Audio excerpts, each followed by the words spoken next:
Good morning, students. We were discussing the classification of polymers. तो अलग अलग type से हमने क्लासिफिकेशन अभी तक किया था, 4 टाइप की क्लासिफिकेशन करी। और उसके बाद जो नेक्स्ट क्लासिफिकेशन है, classification on the basis of molecular forces. On the basis of magnitude of intramolecular forces present in polymers, these are classified into 4 types. यानी मॉलिक्यूलर फोर्सेस के बेसिस पर, जो इंट्रामोलिकुलर फोर्सेस हैं उसके मैग्नीट्यूड के basis पर हम पॉलीमर्स को 4 भागों में विभाजित कर सकते हैं। उसमें से जो पहला है thermoplastic polymer. Polymers which on heating become soft and can be converted into any shape and on cooling are called as thermoplastic polymers। तो ऐसे polymers जिनको कि हम क्या कर सकते हैं, यदि हम उनको हीट करते हैं तो वो कैसे हो जाते हैं, सॉफ्ट हो जाते हैं और हम उनको किसी भी शेप में बदल सकते हैं। लेकिन फिर जब उसको कूल करा जाता है तो ये जो पॉलीमर हमें ऑब्टेन होगा ये थर्मोप्लास्टिक पॉलीमर कहलाएगा। हीट करने पर सॉफ्ट हो जाएगा, कोई भी शेप बदल लेगा, लेकिन कूल होने पर वापस जो पॉलीमर बनेगा, ऐसे जो पॉलीमर्स हैं उनको थर्मोप्लास्टिक पॉलीमर्स कहा जाता है। They acquire their own shape and are called as thermoplastic polymer. In these polymer this process में बी रिपीटेड मेनी टाइम्स। इस प्रोसेस को हम कई बार रिपीट भी कर सकते हैं।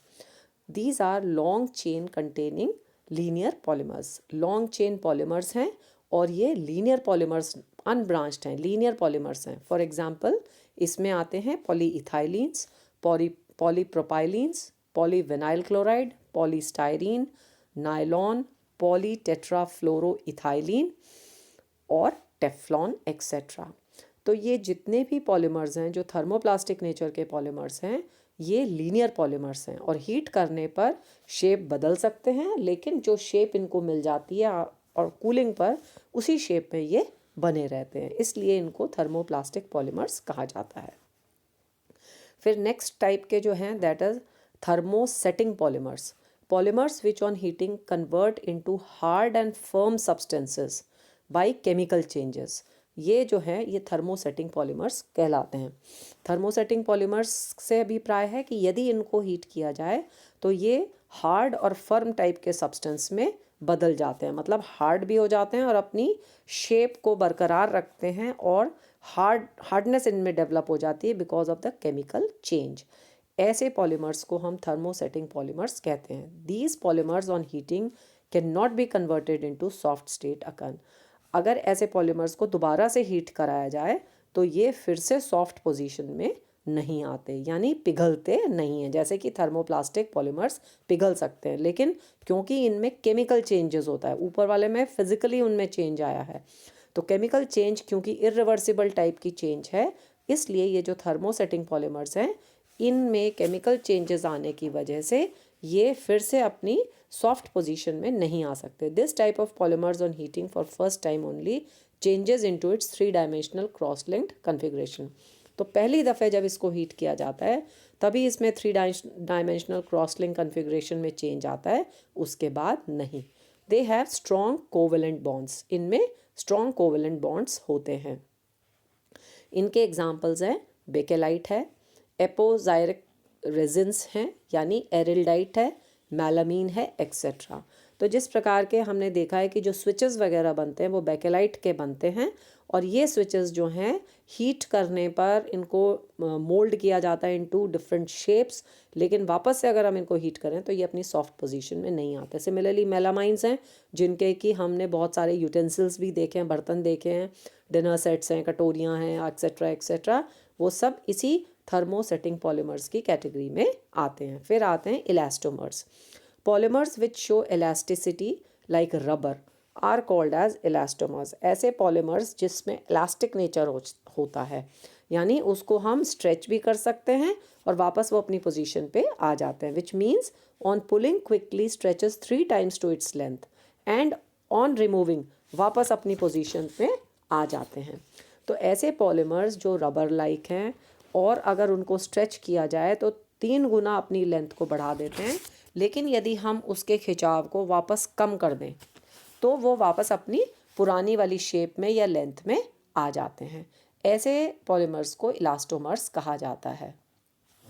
अनस्ट्रेस्ड कंडीशन में ये पॉलीमर्स कॉइल जैसे होते हैं। On applying stress coil opens. अगर हम इसमें जो है स्ट्रेस को हटा देते हैं तो ये कॉइल जो है ओपन हो जाती है। It works like a spring which becomes long on pulling under stress and after removing stress is revert backs to its initial state coil like. For example artificial rubber, silicone rubber, natural rubber etcetera.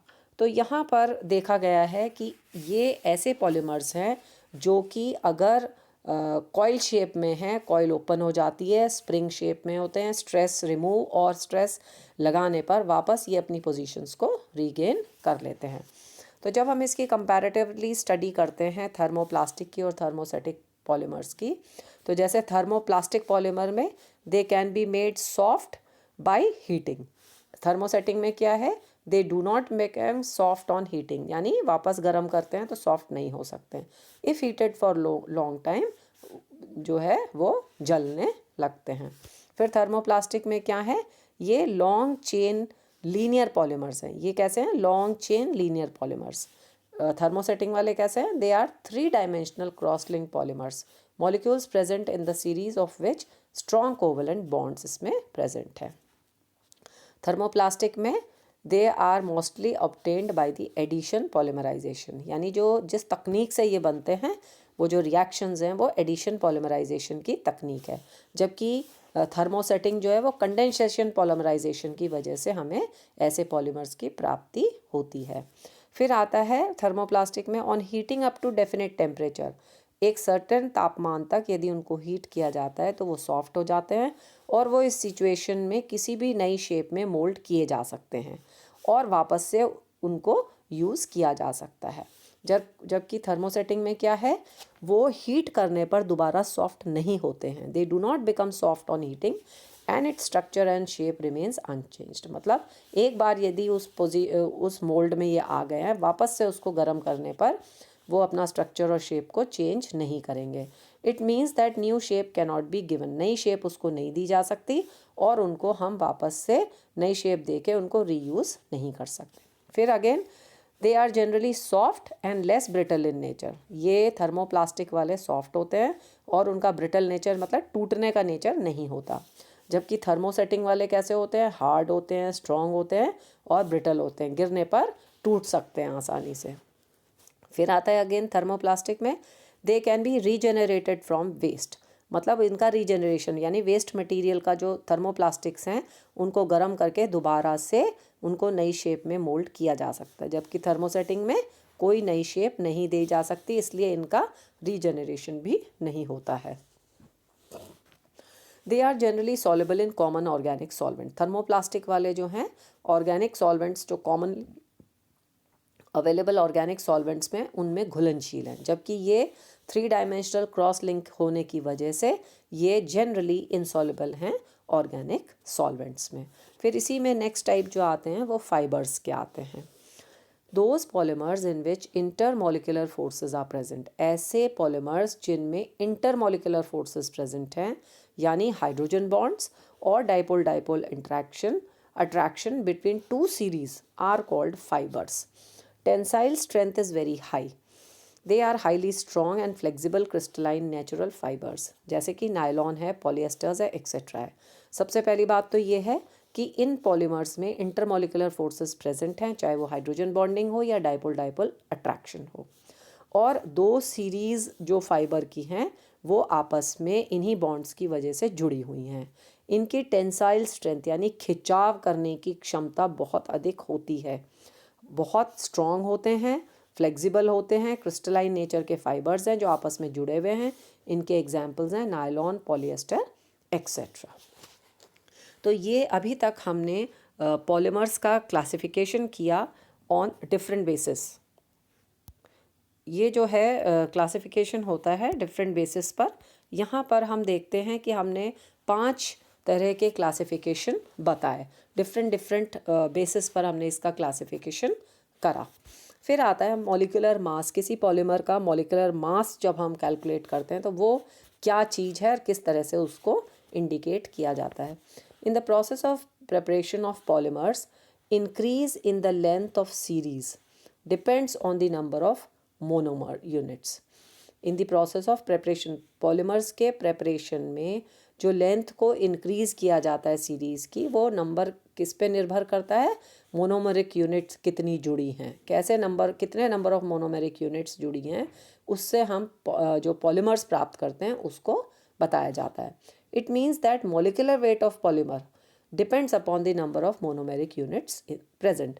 तो इसका मतलब यही हो गया कि जो polymer का molecular weight है वो भी किस बात पे निर्भर कर रहा है कि कितनी नंबर ऑफ मोनोमेरिक यूनिट्स उसमें प्रेजेंट है। If polymer series is broken in any situation, then macromolecules of different molecular weights are obtained. अब उसी पॉलीमेरिक सीरीज़ को, जबकि हमने क्या कहा है कि किसी भी पॉलीमर में जो पॉलीमर है उसकी लंबाई जो है, लेंथ जो है, वो किस बात पे निर्भर करती है कि कितने मोनोमेरिक यूनिट्स उसमें जुड़े हुए हैं।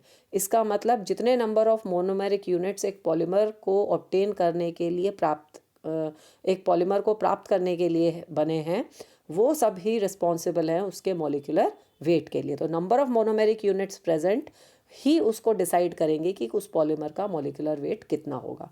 अब यदि उस पॉलीमर को ब्रेक किया जाए या तोड़ा जाए, ऐसे सीरीज़ में, ऐसी सिचुएशन में जो मैक्रो मॉलिक्यूल्स बनेंगे वो भी अलग अलग मॉलिक्यूलर वेट के ऑब्टेन होंगे। यानी मोनोमेरिक यूनिट्स नहीं हमें प्राप्त हो रही हैं तोड़ने पर, मैक्रो मॉलिक्यूल्स मिलेंगे और सारे मैक्रो मॉलिक्यूल्स जो हैं वो अलग अलग मॉलिक्यूलर वेट के होंगे क्योंकि वो अनइवन भागों में टूटेंगे। For example, on breaking a very high molecular weight polymer of polystyrene molecule, low molecular weight polystyrenes are obtained.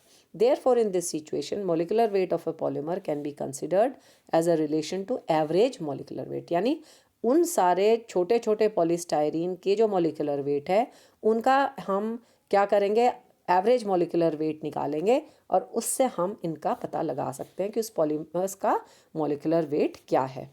इसमें हम दो तरह से करेंगे। पहला है number average molecular wait. If in a sample of polymer, किसी पॉलीमर के सैंपल में total molecular weight is divided by the number of moles present in it, then the molecular weight obtained is called as the number average molecular weight. We know that weight is equal to, weight किसके बराबर है?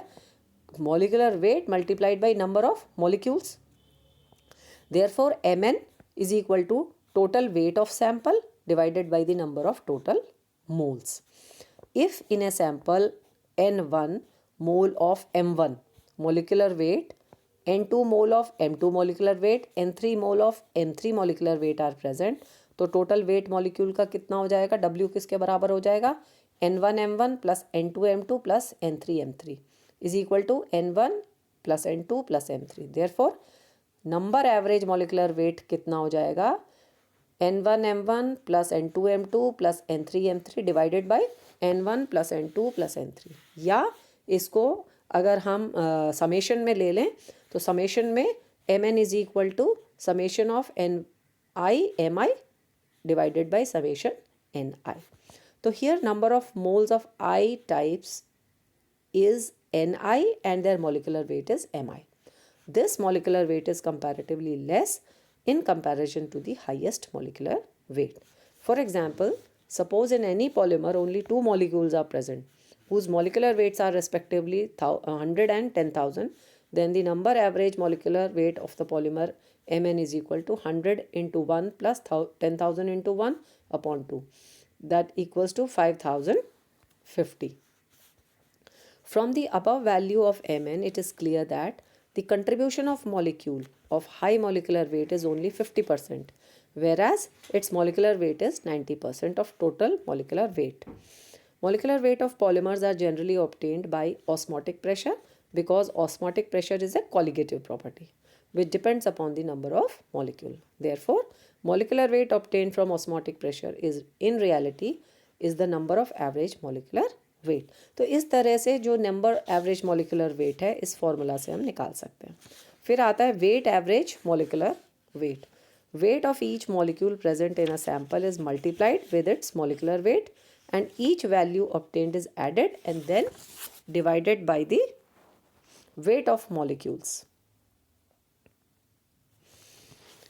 of each type of sample present. In this way, we can obtain the weight, average molecular weight of sample. So MW is equal to W1 M1 plus W2 M2 plus W3 M3 and so on divided by W1 plus W2 plus, यहाँ पर W1 W2 W3 क्या है? Weight of polymers having molecular weight M1 M2 M3.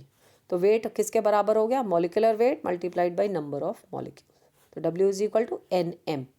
तो यहाँ पर जब हम इसको सब्सटीट्यूट करते हैं तो समेशन में हमें पता चलता है summation NI MI square NI summation divided by summation NI MI. The weight average molecular weight is more than the number of average molecular weight. That means MW is greater than MN. Those two may equal only in that condition when molecular weight of each molecules are same. फिर आता है इसमें polydispersity index. Ratio of MW and MN is also called as polydispersity index. That is, polydispersity index is equal to MW divided by MN. For natural polymers, its value is normally 1. That is, weight average molecular weight and number average molecular weights are generally equal. Whereas for synthetic polymers, MW is greater than MN. तो natural polymers और जो synthetic polymers हैं उसमें जो polydispersity index है वो भी अलग अलग पाया जाता है. फिर आता है इसमें types of polymerization. Polymerization is of two types. इसमें एडिशन पॉलीमराइजेशन, फिर दूसरा है कंडेंसेशन पॉलीमराइजेशन. पहला जो एडिशन पॉलीमराइजेशन है, मॉलिक्यूल्स ऑफ सेम और different unsaturated monomers combined together to form a big molecule. Molecules of same or different unsaturated monomers combine to form a big molecule. In this process, double bond breaks and addition of molecules of monomer takes place. यहाँ पर double bond टूट जाता है और molecules add हो जाते हैं monomers के. Here molecular weight of polymer is simple multimer of monomer. यानी जितने नंबर ऑफ मोनोमर्स जुड़ते जाएंगे जो मोलिकुलर वेट है उस पॉलीमर का वो मल्टीपल ऑफ दैट होता जाएगा. Empirical formula of a monomer and the polymer is same. Double bond of monomer molecule breaks in the presence of heat, light, pressure or catalyst and other monomer units join in the same manner. यानी जब दो monomeric units जुड़ती हैं तो जो monomeric double bonds हैं, monomer में present double bonds हैं, वो किस तरह से ब्रेक होंगे? हीट से, लाइट से, प्रेशर से, कैटलिस्ट से, और ये मोनोमर्स जो हैं आपस में जुड़ जाएंगे. तो यहाँ जो मॉलिकुलर वेट है पॉलीमर का वो मल्टीपल ऑफ मोनोमर है. मॉलिकुलर वेट ऑफ मोनोमर का सिंपल मल्टीपल है. तो जो एग्जांपल्स इसके हैं polythene, polystyrene, PVC, Buna rubber, acrylonitrile, Orlons जिनको कहते हैं, या इथाइल एक्रोलोनाइट्राइल एक्सेट्रा. तो यहाँ पर इनको जो रिप्रेजेंट किया जाता है जैसे मोनोमर है, NX मोनोमर जुड़ के XN पॉलीमर बना लेगा. जैसे इथीन जुड़े, यदि N number of ethene molecules जुड़ते हैं तो पॉलीथीन बन जाता है. या इसको पॉलीथीन्स जो हैं वो क्या हैं? Actually number of ethene molecules जुड़ते हैं, पॉलीथीन्स बन जाते, पॉलीथाइलिन्स भी कहलाते हैं ये. फिर आता है टेट्राफ्लोरोइथाइलिन्स, ये जुड़ के बनाते हैं पॉलीटेट्राफ्लोरोइथाइलिन्स. ऐसे ही स्टायरीन बनाते हैं पॉलीस्टायरीन्स जो कि रबर को रिप्रेजेंट करता है. फिर इसमें दूसरा आता है condensation polymerization. Those monomers in which more than one type of functional groups are there and condense together to form polymers. Addition polymers में तो सिंपल पॉलीमर्स जुड़ते हैं और वो पॉलीमराइज होके पॉलीमर को ऑब्टेन करा रहे हैं. बल्कि कंडेंसेशन पॉलीमर्स में क्या है? ऐसे मोनोमर्स जिसमें more than one type of functional groups are present, जब ये कंडेंस होते हैं और पॉलीमर्स बनते हैं तो ऐसे पॉलीमर्स को कंडेंसेशन पॉलीमर्स भी कहा जाता है. This process is called as condensation polymerization. In this process, one after another step takes place and a series of steps is established as a result of which condensation polymers is formed. मतलब इस process में क्या हुआ? एक के बाद एक जो स्टेप होता है और एक सीरीज ऑफ स्टेप बनते हैं जिससे कि जो पॉलीमर हमें प्राप्त होता है वो कंडेंसेशन रिएक्शन से हो रहा है, तो वो जो पॉलीमर्स हमें प्राप्त होंगे वो कंडेंसेशन पॉलीमर्स कहलाएंगे। इन ईच स्टेप, हर एक स्टेप में एक छोटा मॉलिक्यूल पानी का, अमोनिया का या एल्कोहल का इसमें से निकल जाता है। जैसे अगर हम कार्बोक्सिलिक ग्रुप को हाइड्रोक्सिल ग्रुप के साथ यदि जब जुड़ता है और एस्टर बनेगा, तो यहाँ जो एस्टर ग्रुप बनेगा उसके साथ एक वाटर मॉलिक्यूल जो है निकल जाएगा, यानी कार्बोक्सिलिक ग्रुप और हाइड्रोक्सिल ग्रुप जो है आपस में जुड़कर एक वाटर मॉलिक्यूल निकालते हुए एस्टर कंपाउंड की प्राप्ति कराएंगे। जैसे मेथनॉल का यदि हम एसिटिक एसिड के साथ रिएक्ट करते हैं तो मिथाइल एसीटेट बनेगा, और मिथाइल एसीटेट के साथ साथ एक पानी का मॉलिक्यूल जो है वाटर मॉलिक्यूल सेपरेट आउट हो जाएगा। In the above reaction, if instead of methyl alcohol, ethylene glycol is used, then monoacetic ester या glycol monoacetate of ethylene glycol is obtained। तो ये जो रिएक्शन हमारी हो रही है यहाँ पर हम क्या देखते हैं, जो ग्लाइकॉल मोनोएसिटेट जो है उसकी प्राप्ति होती है और यहाँ एक वाटर मॉलिक्यूल निकल जाता है। तो condensed product obtained by the reaction has still one functional group left. अब जो ये कंडेंस्ड मॉलिक्यूल बना भी है वो भी उसमें एक फंक्शनल ग्रुप अभी प्रेजेंट है, इसलिए वो दोबारा से नेक्स्ट मोनोमेरिक यूनिट के साथ रिएक्ट करेगा। Therefore this again reacts with acetic acid to form ethylene glycol diacetate until when free functional groups remains। तो मतलब ये रिएक्शन जो है स्टेप बाय स्टेप फॉलो करती चली जाती है। किस वजह से? क्योंकि उसमें एक फंक्शनल ग्रुप उपस्थित रहता है और जिससे कि अगेन एक मोनोमेरिक यूनिट आकर उसके साथ कंडेंस करती है और एक चेन की लेंथ जो है बढ़ती चली जाती है, और इस तरह से हमें जो है कंडेंस्ड पॉलीमर्स की प्राप्ति होती है। दिस रिएक्शन कंटिन्यूज, और ये रिएक्शन तब तक कंटिन्यू करेगी जब तक कि कोई फ्री फंक्शनल ग्रुप ख़त्म ही ना हो जाए। तो since this reaction completes in many steps, therefore it is also called as step growth polymerization. क्योंकि ये स्टेप बाय स्टेप ग्रो करता रहता है पॉलीमर, यानी डिफरेंट मोनोमेरिक यूनिट्स आके जुड़ती चली जाती हैं, तो इसलिए ये जो रिएक्शन है इसको स्टेप ग्रोथ पॉलीमराइजेशन रिएक्शन भी कहा जाता है, या इस पॉलीमराइजेशन को स्टेप ग्रोथ पॉलीमराइजेशन भी कहा जाता है। तो पॉलीएस्टर्स हैं, पॉलीएमाइड्स हैं, वो जो हैं वो इन कंडेंसेशन पॉलीमराइजेशन के एग्जाम्पल्स भी हैं। तो इस तरह से हमने देखा कि जो हम कैसे वेट कैलकुलेट करेंगे, कैसे हमारे पास पॉलीमराइजेशन की रिएक्शंस हैं, फिर हम टाइप्स ऑफ पॉलीमराइजेशन कर रहे हैं। तो यहाँ पर अभी हमने टाइप्स ऑफ पॉलीमराइजेशन में दो टाइप्स पढ़ी हैं, एडिशन पॉलीमराइजेशन और कंडेंसेशन पॉलीमराइजेशन। इसका फर्दर जो चैप्टर है, फर्दर चैप्टर की जो पार्ट है वो हम नेक्स्ट उसमें पढ़ेंगे। Thank you.